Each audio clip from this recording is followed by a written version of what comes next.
নমস্কার, আজকে অ্যানাটমি ক্লাসে স্টুডেন্টস তোমাদের স্বাগতম। আমি ডাক্তার শোভনা রানী কুণ্ডু। আজকে তোমাদের সাথে আলোচনা করব হ্যান্ড লিম্বের বোন টিবিয়া অ্যান্ড ফিবুলা নিয়ে। তো আসুন দেখি, এটা হলো tibia of tiger, this is fibula of tiger. তো আমরা আজকে মেইনলি আলোচনা করব টাইগারের টিবিয়া ফিবুলা নিয়ে, সাথে অন্যান্য কিছু অ্যানিমেলের দেখাবো। তো এইটা দেখো, tibia of cat, fibula of cat, আর this is the tibia fibula attach অবস্থায় আছে of bird। তো বার্ডের স্কেলিটনটা আমরা নিই, আর সাথে আমি অক্স হর্স এইগুলো সম্পর্কে আমি এমনি ডিটেলসে তোমাদের বলে দিব, যদিও দেখাতে পারতেছি না কিন্তু বলে দিব আর কি। তো আসো, প্রথমেই দেখতে পাচ্ছ এটা হলো টিবিয়া অফ টাইগার। দেখতে পাচ্ছ এটা একটা লং বোন। সো লং বোন মানে এর দুটো এক্সট্রিমিটি থাকবে, proximal extremity and distal extremity, এবং এর সারফেস আছে। টিবিয়ার ক্ষেত্রে দেখো এর তিনটা সারফেস আছে, মিডিয়াল সারফেস, ল্যাটারাল সারফেস এবং কডাল বা পোস্টেরিয়র সারফেস, এবং তিনটা বর্ডার আছে। বর্ডার কি কি? অ্যান্টেরিয়র বর্ডার, ল্যাটারাল বর্ডার এবং মিডিয়াল বর্ডার। তো আসো প্রথমে আমরা সারফেসের বর্ণনা দিই। এই যে পোস্টেরিয়র সারফেস বা কডাল সারফেস, যেটা এই পোস্টেরিয়র সারফেসে কিছু রাফ লাইন থাকবে, ঠিক আছে? এই যে রাফ লাইনগুলো দেখতে পাচ্ছ, এই পোস্টেরিয়র সারফেসে রাফ লাইন থাকে আর কি। এটা দেখে বোঝা যাবে যে এটা হলো পোস্টেরিয়র সারফেস। অ্যান্টেরিয়রটা, পোস্টেরিয়র অপোজিট কি হয়? অ্যান্টেরিয়র, কিন্তু এখানে অ্যান্টেরিয়রটা সারফেস হিসেবে না থেকে এটা একটা বর্ডার হিসেবে আছে। হ্যাঁ, তো আমরা অ্যান্টেরিয়র পরে আলোচনা করব। তো দেখতেই পাচ্ছ পোস্টেরিয়রে রাফ লাইন আছে, যেটা দেখে তুমি বুঝতে পারবে এটা হলো পোস্টেরিয়র সারফেস। পোস্টেরিয়র সারফেসে ক্রেনিয়াল পার্টে নিউট্রিয়েন্ট ফোরামেন আছে। এই যে দেখতে পাচ্ছ একটা ফোরামেন, এটা হলো নিউট্রিয়েন্ট ফোরামেন। তো পোস্টেরিয়র হলো, এই পোস্টেরিয়র সারফেসে আমাদের এইখানে তোমার পপলিটিয়াল মাসল অ্যাটাচ হয়, এবং পপলিটিয়াল মাসল এবং ফ্লেক্সার মাসল এই পোস্টেরিয়র সারফেসে অ্যাটাচ হয়। এবার আসো মিডিয়াল সারফেস। মিডিয়াল সারফেসটা তুলনা করলে দেখা যাবে যে ল্যাটারাল সারফেসের চেয়ে, মানে এই ল্যাটারাল সারফেসটা হলো তুলনামূলক কনকেভ, মানে মিডিয়াল সারফেসের সাথে যদি তুলনা করো তাহলে দেখবা এটা হলো ল্যাটারাল সারফেস। ল্যাটারাল সারফেসটা হলো কনকেভ আর মিডিয়াল সারফেসটা হলো কনভেক্স। তো যে কোনো একটা মনে রাখবো আর কি। তো মিডিয়াল সারফেস হলো মোটামুটি কনভেক্স এবং এখানে একটু রাফ আছে। তো মিডিয়াল সারফেসে আমাদের কিছু মাসেল অ্যাটাচ হয়, তিনটা মাসেল আর কি, যেটা হলো গ্র্যাসিলিস, সেমি মেমব্রেনাস এবং সার্টোরিয়াস। এই তিনটা মাসেল তোমার এই মিডিয়াল সারফেসে অ্যাটাচ হয়। মিডিয়ালের অপোজিট আসো ল্যাটারাল সারফেস। ল্যাটারাল সারফেসটা দেখতেই পাচ্ছ, এটা হলো একটু কনকেভ, এবং ল্যাটারাল সারফেসটা কিন্তু স্মুথ।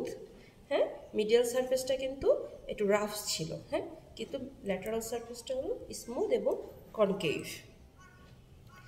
তো আমাদের এই গেল তিনটা সারফেস। তো তোমাদের ল্যাটারাল সারফেস যেটা, এই সারফেসে কমপ্লেক্স মাসল এবং অ্যান্টেরিয়র টিবিয়াল মাসল অ্যাটাচ হয় এই ল্যাটারাল সারফেসে। এবার আসলে আমরা বর্ডার নিয়ে একটু আলোচনা করি। এইটা হলো অ্যান্টেরিয়র বর্ডার। এইটা হলো, যেহেতু এটা কি ছিল পোস্টেরিয়র সারফেস, তো আমরা পোস্টেরিয়র অপোজিটই হবে অ্যান্টেরিয়র। হ্যাঁ, পোস্টেরিয়র অপোজিট হচ্ছে অ্যান্টেরিয়র। তো অ্যান্টেরিয়রটা তোমরা দেখতে পাচ্ছ বর্ডার হিসেবে আছে, এখানে একটু প্রজেক্টেড একটা ক্রেস্ট হিসেবে আছে, এটাকে বলা হচ্ছে টিবিয়াল ক্রেস্ট। হ্যাঁ, টিবিয়াল ক্রেস্ট। তো এর সামনের দিকে একটা টিউবারোসিটির মতো দেখতে পাচ্ছ, এটা হলো টিবিয়াল টিউবারোসিটি, যেটাই আর কি নিচের দিকে একটু প্রজেক্টেড আকারে প্রায় ডিস্টাল পর্যন্ত চলে গেছে, এটাকে বলা হচ্ছে টিবিয়াল ক্রেস্ট। তাহলে অ্যান্টেরিয়র বর্ডারে আমাদের টিবিয়াল ক্রেস্ট আছে। এবার আসো বাকি যে দুটো বর্ডার, ল্যাটারাল বর্ডার। যেহেতু ল্যাটারাল সারফেস এটা আমরা দেখতে পাচ্ছি, সোয়ের সাথে যে বর্ডার ল্যাটারাল বর্ডার। তো ল্যাটারাল বর্ডার মনে রাখার আরেকটা ওয়ে আছে, এখানে তোমার যে ফিবুলা বোন এই ল্যাটারাল বর্ডারের মানে অ্যাটাচ হয় আর কি। এই যে দেখো একটা অ্যাটাচমেন্টের আর্টিকুলার এরিয়া দেখা যাচ্ছে, ঠিক আছে। এখানে আমি পরে অ্যাটাচ করে দেখাবো। তো এটা হলো ল্যাটারাল বর্ডার, ল্যাটারাল বর্ডারেই তোমার ফিবুলা বোনটা অ্যাটাচ হয়, এটা হলো ল্যাটারাল বর্ডার। তো ল্যাটারাল যদি এটা হয়, অপোজিট হবে এটা হলো মিডিয়াল বর্ডার, ঠিক আছে। তো আমরা সারফেস এবং বর্ডার নিয়ে আলোচনা করলাম। এবার আসো প্রক্সিমাল এবং ডিস্টাল এক্সট্রিমিটি। প্রক্সিমাল এক্সট্রিমিটি আসো, প্রক্সিমাল এক্সট্রিমিটি আমরা দেখতেই পাচ্ছি এটা একটু এক্সপান্ডেড এবং ডিস্টাল এক্সট্রিমিটি হলো ন্যারো। প্রক্সিমালটা হলো এক্সপান্ডেড এবং ডিস্টালটা হলো ন্যারো। তো প্রক্সিমাল এক্সট্রিমিটিতে দেখা যাচ্ছে যে এটা একটু প্রিজমেটিক শেপ, ঠিক আছে, প্রিজমেটিক শেপ। প্রক্সিমাল এক্সট্রিমিটি যেটা সেটা হলো একটু প্রিজমেটিক শেপ।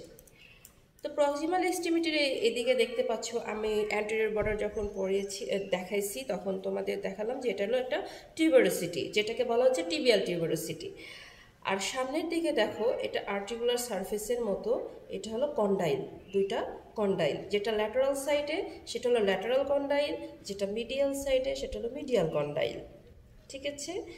তো ল্যাটারাল কন্ডাইল যেটা এর সামনের দিকে এবং মিডিয়াল কন্ডাইল এদের সামনের দিকে একটু মানে সাইডে প্রজেক্টেড আছে, যেটাকে বলা হচ্ছে ইন্টার কন্ডাইল। যেহেতু দুইটা কন্ডাইলের মাঝে, এজন্য এদেরকে বলা হচ্ছে ইন্টার কন্ডাইলয়েড এমিনেন্স। এমিনেন্স মানে কি একটু প্রজেক্টেড অংশ, মানে একটু বৃদ্ধিপ্রাপ্ত অংশ, ইন্টার কন্ডাইলয়েড এমিনেন্স, যেটাকে আমরা টিবিয়াল স্পাইনও বলছি, ঠিক আছে। তাহলে এই টিবিয়াল স্পাইনটা হলো বাইফিট, ঠিক আছে, দুই দিকে আছে। তাহলে এটা টিবিয়াল স্পাইন বা ইন্টারকন্ডাইলয়েড এমিনেন্স। আর এই যে তোমার যে কন্ডাইল, এই কন্ডাইলটা আসলে ফিমারের কন্ডাইলের সাথে অ্যাটাচ থাকে। তো এই যে দুটো কন্ডাইল, ল্যাটারাল কন্ডাইল এবং মিডিয়াল কন্ডাইল, এই ল্যাটারাল কন্ডাইল এবং মিডিয়াল কন্ডাইল পোস্টেরিয়র দিকে, এটা তো পোস্টেরিয়র সারফেস, তাই না, যে রাফ লাইন আছে। সো ল্যাটারাল কন্ডাইল এবং মিডিয়াল কন্ডাইল পোস্টেরিয়র দিকে একটা গ্রুপ দ্বারা সেপারেটেড, এটাকে বলা হচ্ছে পপ্লিটিয়াল নচ, ঠিক আছে। এই নচটাকে বলা হচ্ছে popliteal notch. Lateral condyle, medial condyle posterior দিকে যে নচ দ্বারা সেপারেটেড সেটাকে বলা হচ্ছে পপ্লিটিয়াল নচ। এবং এই যে ল্যাটারাল কন্ডাইল, এই যে টিবিয়াল টিউবারোসিটি, এই ল্যাটারাল কন্ডাইল এবং টিবিয়াল টিউবারোসিটি ল্যাটারাল কন্ডাইল থেকে আবার সেপারেট হয়ে গেছে একটা গ্রুপ দ্বারা, ঠিক আছে, যেটাকে বলা হচ্ছে সালকাস মাস্কুলারিস। তাহলে টিবিয়াল টিউবারোসিটি ল্যাটারাল কন্ডাইল থেকে যে গ্রুপ দ্বারা সেপারেটেড হয়েছে সেটাকে বলা হচ্ছে সালকাস মাস্কুলারিস। তো এবার আসো প্রক্সিমাল পার্টে আমরা ডিটেলসে বলেছি, এবার আসো ডিস্টাল পার্ট। ডিস্টাল পার্টে দেখতে পাচ্ছ এখানে তোমার দুইটা আর্টিকুলার সারফেস আছে, ঠিক আছে। এটা আমাদের টার্সাল বোন এখানে অ্যাটাচ হয়, ঠিক আছে। এই আর্টিকুলার সারফেসে টার্সাল বোন অ্যাটাচ হয়। এবং ডিস্টাল এক্সট্রিমিটিতে তুমি এখানে একটা প্রজেক্টেড অংশ দেখতে পাচ্ছ, যেটাকে বলা হচ্ছে ম্যালিওলাস। এটা যেহেতু মিডিয়াল দিকে আছে তাই এটা হলো মিডিয়াল ম্যালিওলাস, মিডিয়াল ম্যালিওলাস। আর আমাদের আসলে যে ফিবুলা বোন সেটা হলো ল্যাটারাল ম্যালিওলাস করবে। তো এটা মিডিয়াল দিকে যেহেতু প্রজেক্টেড অংশ, এটা হলো মিডিয়াল ম্যালিওলাস। তো আমরা টিবিয়া বোন সম্পর্কে বললাম। এখন টিবিয়ার সাথে প্রথমে কি বলেছি যে টিবিয়ার ল্যাটারাল সাইডে তোমার ফিবুলা বোন অ্যাটাচ হয়। তো এই যে আমাদের ফিবুলা বোন, এটা হলো খুবই ওয়েল ডেভেলপড ক্যানাইনের ক্ষেত্রে, ফিলাইনের ক্ষেত্রে এবং ক্যানাইনের ক্ষেত্রেও আসলে ওয়েল ডেভেলপড থাকে। এবং ফিবুলা হলো সিপারেটেড একটা বোন, ক্যানাইন এবং ফিলাইনে ফিবুলা হলো সিপারেটেড একটা বোন। কিন্তু অক্স বা হর্সে এগুলো কিন্তু সিপারেটেড বোন নয়, এগুলো কিন্তু অ্যাটাচ অবস্থায় থাকে। আচ্ছা, আমি কম্প্যারিজন পরে বলবো। তো এটা দেখতে পাচ্ছি এটা হলো তোমার ফিবুলা বোন, ঠিক আছে, দেখতেই পাচ্ছি একটা ওয়েল ডেভেলপড বোন, মানে টোটালি সেপারেটেড একটা বোন। তো এইটা তোমার ল্যাটারাল সারফেসে এই যে দেখালাম যে আর্টিকুলার এরিয়া আছে, এইখানে তোমার এই যে আর্টিকুলার এরিয়া এটা তোমার অ্যাটাচ হবে এইভাবে, এই যে এখানে এইভাবে অ্যাটাচ হবে, এই যে অ্যাটাচমেন্টটা থাকে তোমার, ঠিক আছে, সরি, এই যে এইভাবে। তাহলে এই যে মিডিয়াল ম্যালিওলাস, ঠিক আছে, মিডিয়াল ম্যালিওলাস এটা করতেছে হলো ল্যাটারাল ম্যালিওলাস, এটা মিডিয়াল ম্যালিওলাস, এবার ল্যাটারাল ম্যালিওলাস। আর অ্যাটাচমেন্টটা থাকে এইভাবে। তো ভেতরে যে স্পেসটা দেখতে পাচ্ছ এটা হলো ইন্টারঅসিয়াস স্পেস। তোমাদের আগে বলেছি দুটা বোনের মাঝে যেটা স্পেস ইন্টারঅসিয়াস স্পেস, বেশ কিন্তু এটা বেশ বড় একটা স্পেস। ঠিক আছে, তাহলে অ্যাটাচমেন্টটা তোমরা দেখে নিয়েছো, এটা মিডিয়াল ম্যালিওলাস আর এটা হলো ল্যাটারাল ম্যালিওলাস। তো এটা গেল আমাদের টাইগারের বোন সম্পর্কে। আর টাইগার যেহেতু ফিলাইন স্পিসিস, এটা হলো ক্যাটের টিবিয়া এবং ক্যাটের ফিবুলা। যেহেতু স্পিসিস একই এবং এদের স্ট্রাকচারও দেখো সেম সেম, সবই প্রায় সেম সেম, প্রক্সিমাল এক্সট্রিমিটি বলো ডিস্টাল এক্সট্রিমিটি বলো সবই সেম সেম। এটা হলো আমাদের বার্ডের, ঠিক আছে, এটা অ্যাকচুয়ালি এটা আমাদের ডাকের স্কেলিটন, ডাকের বোন। তো এই যে ডাকের স্কেলিটনটা তোমরা দেখতেই পাচ্ছ, বার্ডে তোমার এই যে টিবিয়া এবং এই যে ফিবুলা, ঠিক আছে, ফিবুলা এভাবে থাকে আর কি, টিবিয়া ফিবুলা এ দেখতেই পাচ্ছ। এটাও ফিবুলা মোটামুটি তোমার ডিস্টাল পর্যন্ত গিয়েছে, মানে প্রায় হাফ ক্রস করে পেছনের দিকে গিয়েছে ফিবুলা বোনটা, বেশ ওয়েল ডেভেলপড, মানে পুরোপুরি সেপারেটেড না, অ্যাটাচ অবস্থায় আছে। তো এটা হলো দেখো অ্যাটাচমেন্টটা দেখো, এটা টিবিয়া এবং ফিবুলা, ঠিক আছে।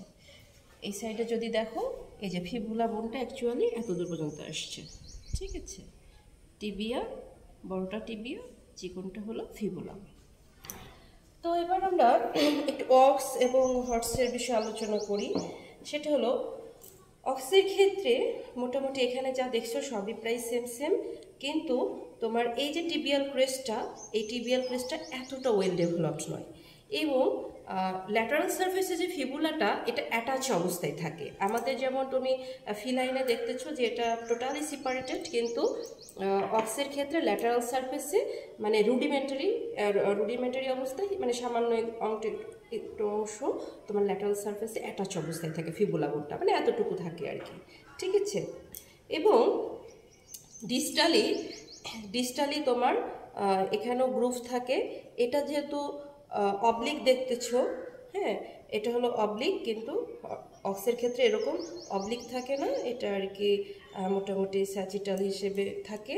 আর মিডিয়াল ম্যালিওলাস এবং যেটা মিডিয়াল ম্যালিওলাস এবং ল্যাটারাল ম্যালিওলাস, সেটা অক্সের ক্ষেত্রে দেখা যায় যে মিডিয়াল ম্যালিওলাসটা অ্যাটাচ অবস্থায় থাকে, কিন্তু ল্যাটারাল ম্যালিওলাস মানে এটার কি যে মিডিয়াল ম্যালিওলাস, অক্সের ক্ষেত্রে মিডিয়াল ম্যালিওলাস অ্যাটাচ অবস্থাতেই থাকবে, কিন্তু ল্যাটারাল যে ম্যালিওলাস অক্সের ক্ষেত্রে সেটা সেপারেটেড থাকে, বুঝতে পারছি, মানে একটা আলাদা সেপারেটেড বোন হিসেবে থাকে, যেটা আর কি অ্যাটাচ হয় পরে। তো তাহলে আমরা কি ডিফারেন্স দেখলাম ক্যানেনের সাথে বোভাইনের আর কি অক্সের যেটা, সেটা হলো এই টিবিয়াল ক্রেস্টটা এত ডেভেলপড থাকে না, ফিবুলাটা রুডিমেন্টারি ফর্মে হালকা একটু অ্যাটাচ অবস্থায় থাকে, এবং ডিস্টালি ল্যাটারাল ম্যালিওলাসটা আলাদা বোন হিসেবে থাকে। কিন্তু আমরা ক্যানেনের ক্ষেত্রে কি দেখি যে এটা হলো ফিবুলা বোনটা ল্যাটারাল ম্যালিওলাস করে, কিন্তু অক্সের ক্ষেত্রে ল্যাটারাল ম্যালিওলাসটা একটা আলাদা বোন হিসেবেই থাকে। হর্সের ক্ষেত্রে তোমার এই যে টিবিয়াল টিউবারোসিটি দেখতে পাচ্ছ, এই টিবিয়াল টিউবারোসিটির মধ্যেও আবার একটা গ্রুপ থাকে, ঠিক আছে, টিবিয়াল টিউবারোসিটির মধ্যেও একটা গ্রুপ থাকে হর্সের ক্ষেত্রে। আর তোমার ক্রেস্টটা এটার মতোই ওয়েল ডেভেলপ, তবে হর্সের ফিবুলাটা বেশ মানে অক্সের তুলনায় ডেভেলপড এবং প্রায় ডিস্টাল পর্যন্ত, মানে টিবিয়া বোনের ডিস্টালি পর্যন্ত এক্সটেন্ড করে আর কি ফিবুলা বোন, হ্যাঁ ডিস্টাল পর্যন্ত এক্সটেন্ড করে ফিবুলা বোন। আর হর্সের ক্ষেত্রে আগেও বললাম যে এখানে যে অবলিক আর্টিকুলার সারফেসটা দেখতে পাচ্ছ এটা তোমার অবলিকলি থাকে, হর্সের ক্ষেত্রে এরকম মানে অবলিক এরকম, ঠিক আছে, এরকমভাবে দুইটা আর্টিকুলার সারফেস থাকে ডিস্টালি, এবং এর মিডিয়াল ম্যালিওলাস এবং ল্যাটারাল ম্যালিওলাস দুটোই অ্যাটাচ অবস্থায় থাকে। কিন্তু আমরা কি বললাম অক্সের ক্ষেত্রে কিন্তু ল্যাটারাল ম্যালিওলাসটা তোমার আলাদা বোন হিসেবে থাকে, কিন্তু হর্সের ক্ষেত্রে ল্যাটারাল এবং মিডিয়াল ম্যালিওলাস অ্যাটাচ অবস্থায় থাকে। তো এইগুলো গেল হলো আমাদের কম্পারিজন। এখন তোমাদের যেটা আরেকটা বলি সেটা হলো, তোমরা জানো এটা হলো টিবিয়া ফিবুলা বোন, সো এর ওপরে কি আছে, এর ওপরে হলো ফিমার, ঠিক আছে, ফিমার এবং প্যাটেলা বোন আছে, যেটা ওপরের দিকে এটা স্টাইফল জয়েন্ট করে ফিমার এবং প্যাটেলার সাথে, এবং নিচের দিকে ডিস্টালি এটা টার্সাল বোনের সাথে হক্স জয়েন্ট করে, ঠিক আছে। এবং কিভাবে থাকে আমার এটা থাকে অবলিকলি ডাউনওয়ার্ড এবং ব্যাকওয়ার্ড, মানে অ্যানিমেলের মুখ যদি এদিকে হয় এবং লেজ যদি পেছনে হয় তাহলে এটা ডাউনওয়ার্ড এবং এই যে ব্যাকওয়ার্ড থাকবে, ঠিক আছে। ফরওয়ার্ড হলে কি হতো, এরকম হয়ে যেত, কিন্তু অ্যানিমেলের এই টিবিয়া ফিবুলা বোনটা ডাউনওয়ার্ড এবং ব্যাকওয়ার্ড থাকে, মানে ডিস্টাল এক্সট্রিমিটিটা একটু ব্যাকে যাবে, ঠিক আছে। এখন প্রশ্ন হলো এটা ডান না বাম, কোন মানে কোন দিকের বোন। তো ডান বামের জন্য আমি প্রথমে কি বলেছিলাম যে পোস্টিরিয়র সারফেসে রাফ লাইন থাকবে। তো তোমাদের আমি প্রথমেই বলেছি আগে অ্যান্টেরিয়র পোস্টেরিয়র ঠিক করে নিবা। তো সেক্ষেত্রে পোস্টিরিয়র সারফেসে রাফ লাইন থাকবে, রাফ লাইন যেহেতু এটাতে আছে সো অবশ্যই আমার এটা পোস্টেরিয়রলি, যেহেতু এটা অ্যানিমেলের মুখ সামনে আছে তাহলে কি এটা অ্যান্টেরিয়র, আর এই রাফ লাইনটা আমি পোস্টেরিয়র ধরলাম, তাহলে অ্যান্টেরিয়র পোস্টেরিয়র আমার ধরা ঠিক আছে। এবার হলো মিডিয়াল ল্যাটারাল ঠিক করব। আমি কি বলেছি, ল্যাটারাল সারফেস হলো কনকেভ, তাহলে এই যে ল্যাটারাল সারফেসটা হলো কনকেভ। এবং আর একটা ব্যাপার হলো এই যে সালকাস মাস্কুলারিস, এটা ধরো যেদিকে থাকে সেটা হলো ল্যাটারাল দিক, এটা তুমি মনে রাখতে পারো যে সালকাস মানে টিবিয়াল টিউবারোসিটি ল্যাটারাল কন্ডাইল থেকে যে গ্রুপ দ্বারা বিভক্ত হচ্ছে সেটাই তো সালকাস মাস্কুলারিস যেদিকে থাকে সেটাই হলো ল্যাটারাল সাইড। তো ল্যাটারাল সাইড মনে রাখার জন্য দুইটা, একটা হলো ল্যাটারাল সারফেস হলো কনকেভ এবং সালকাস মাস্কুলারিস তোমার ল্যাটারাল দিকে থাকে। তাহলে এটা যেহেতু ল্যাটারাল, তাহলে আমি যদি ডান দিকে ধরি এটা কি ল্যাটারালি থাকছে, এটা কিন্তু আমার ল্যাটারাল সাইডটা কিন্তু ভেতরে চলে আসছে, এইটা ল্যাটারাল হয়ে যাচ্ছে, কিন্তু এটা তো ল্যাটারাল সাইড না, এটা হলো কি, এটা তো মিডিয়াল সাইড, তাহলে আমার ধরাটা ভুল হলো। মিডিয়াল কি অবশ্যই ভেতরের দিকে থাকতে হবে, তাহলে এটা তো মিডিয়াল আর এটা হলো ল্যাটারাল, কিন্তু ল্যাটারালটাই আমার ভেতরের দিকে চলে আসছে আর মিডিয়ালটা বাইরে চলে গেছে, সো এটা ভুল। সঠিকটা হলো আমার বাম দিকে ধরতে হবে। তাহলে কি দেখো মিডিয়াল সারফেসটা তোমার কনভেক্স ছিল, ঠিকই আমার মিডিয়ালি আছে, এটা আবার মিডিয়ালি আছে, এবং ল্যাটারাল যে কনকেভ বা সালকাস মাস্কুলারিস যেদিকে আছে সেটা ল্যাটারাল, এটা কিন্তু ঠিকই এবার ল্যাটারালি চলে গেছে। আর অ্যান্টেরিয়র পোস্টেরিয়র তো আমি ঠিকই ধরেছি, তাহলে এটা কোন দিকের বল, বাম দিকের। তো আশা করি তোমরা বুঝতে পেরেছো। This is all about tibia fibula bones. So thank you, take care.